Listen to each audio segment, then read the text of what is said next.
There's much to keep track of. A Missouri Soybean Association board member is thankful for the staff in the organization who are in close touch with what's going on in Washington and in Jefferson City. In this edition of the Spotlight podcast, brought to you by the dues-paying members of the Missouri Soybean Association, we'll talk to a farmer who also pays close attention to policy.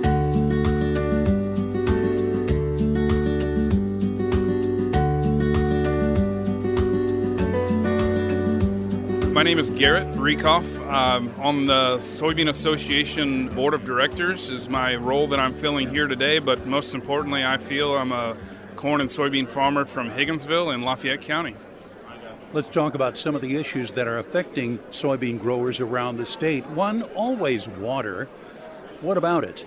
Well, so with this new administration this year, we're really trying to focus on water rights, water issues, and making sure that the water resources that we have access to as Missouri citizens are protected, and specifically the water resources that Missouri farmers need to grow the crop that they have the capability to grow are ensured.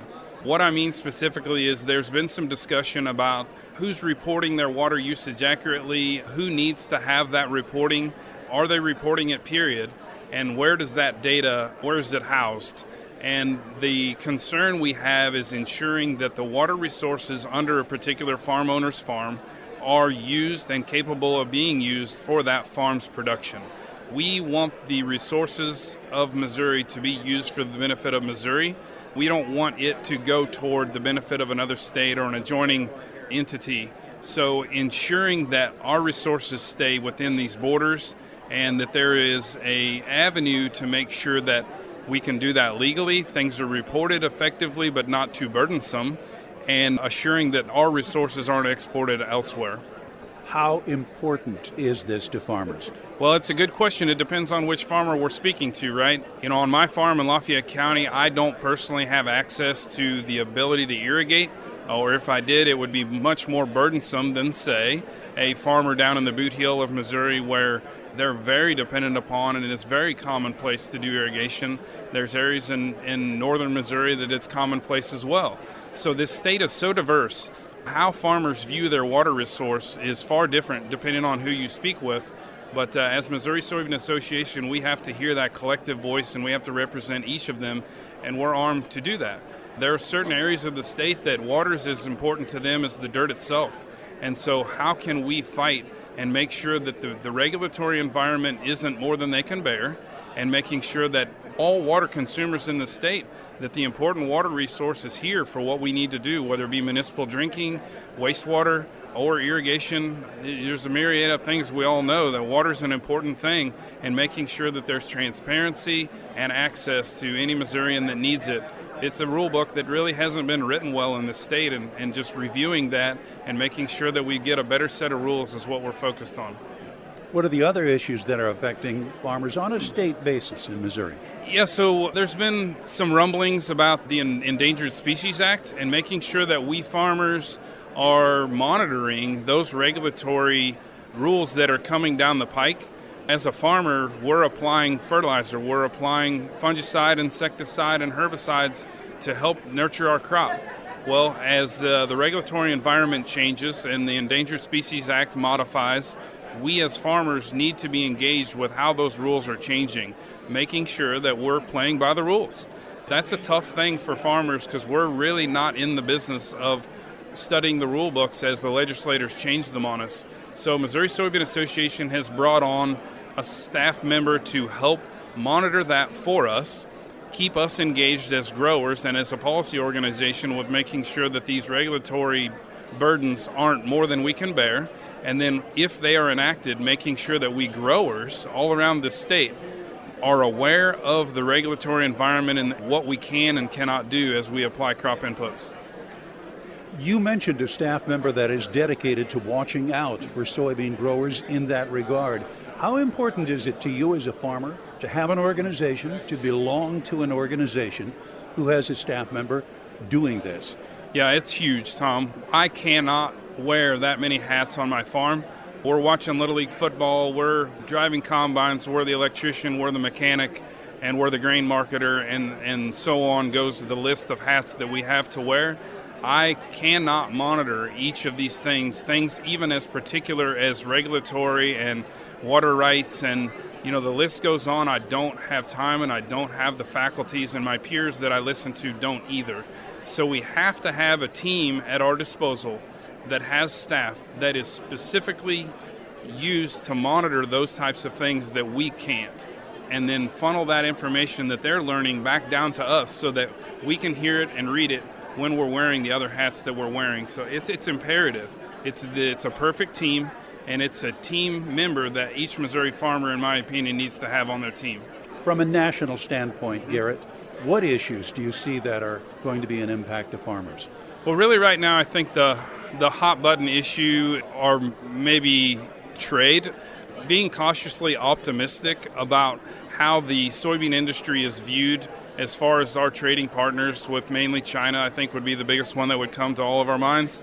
Making sure that we toe a hard line and make sure that fair trade is happening, but also not letting it get so far out of hand and being so bull-nosed that we ruin our prices at the farm gate.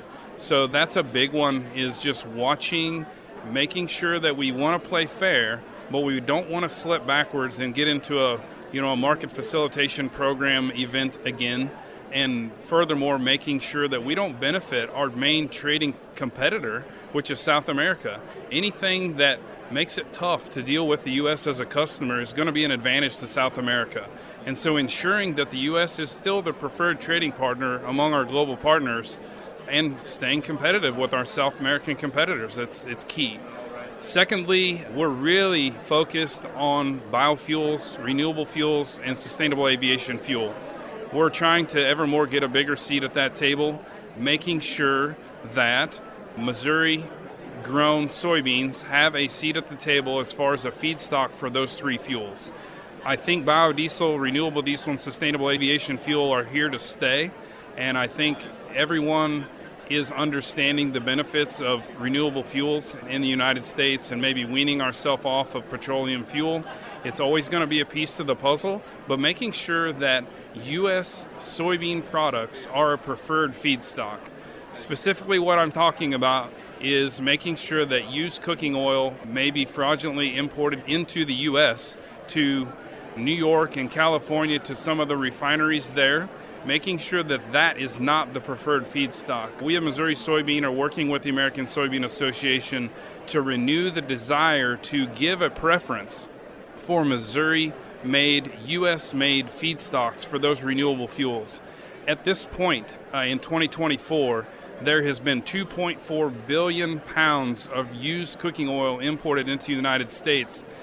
And that amount of used cooking oil as a feedstock to renewable fuels has displaced 340 million bushels of soybeans, and that is equivalent to the soybean oil produced from nearly every acre of Missouri soybeans.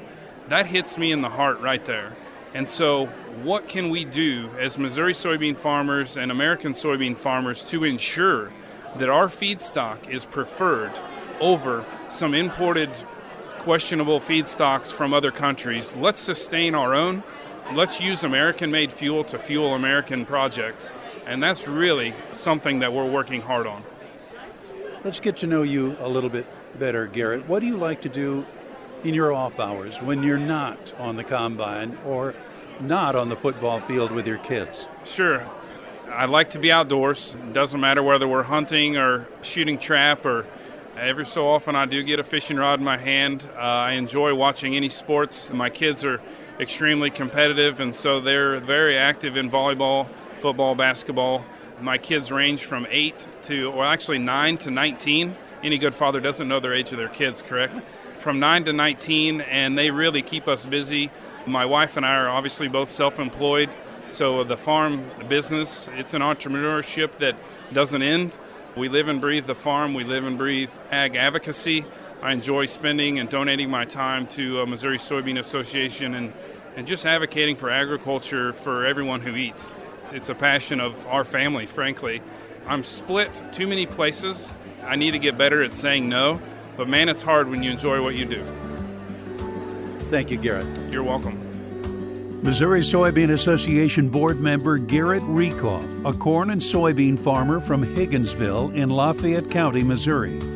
This edition of the Missouri Soybean Spotlight podcast is brought to you by dues-paying members of the Missouri Soybean Association. We're also on the air with the weekly Spotlight on Soybeans. Thank you for listening. I'm Tom Stever.